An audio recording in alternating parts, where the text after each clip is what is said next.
And let's get started with a quick imagination game.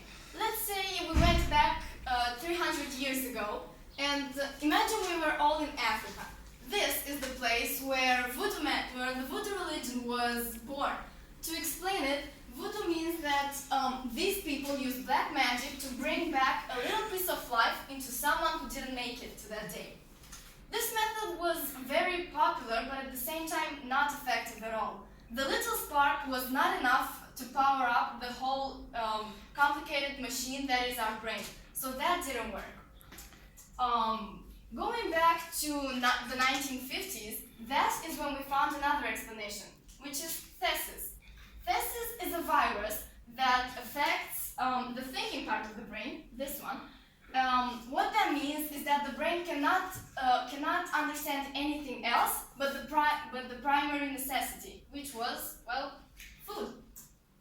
That's why, so the person infected with thesis would stop thinking about anything else other than food. So they would start chasing around other people and trying to bite them, therefore extending the virus over a big number of people.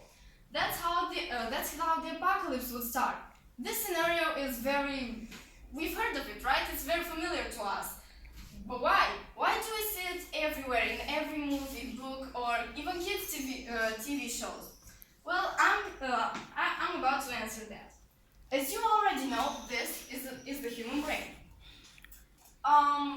The human brain is something very complicated. It's full of information, memories, emotions. Some of those emotions being boredom, loneliness, and emptiness. Of course, these are not the only ones. This list could be continued. This list can't be stopped, but we're going to focus on these three just for the moment.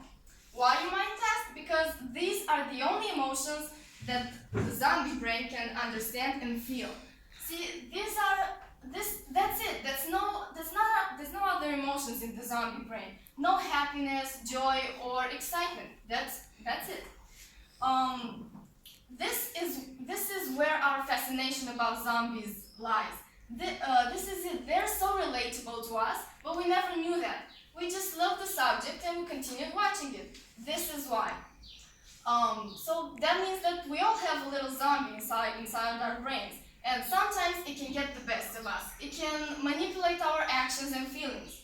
What we have to do is we have to understand that this doesn't control our mind. We have we control it. So we have to control the zombie so that it doesn't bring the apocalypse to our world. That means that we have to find the antidote to the virus. How do we do that? Is there even an antidote? Well, there is. The antidote is a lot of work, and the ingredients are awareness and control. That means that we have to be aware of both good and bad in our lives and learn to control them. Find the right balance. And by doing this, we'll create the antidote to the virus. Therefore, control our world. Keep it perfect. As Deborah Rosman said, if you don't manage your emotions, then your emotions will manage you. This is it. This is the answer to everything that a zombie is, that a zombie means. Thank you guys so much for paying attention, and I hope you enjoyed it.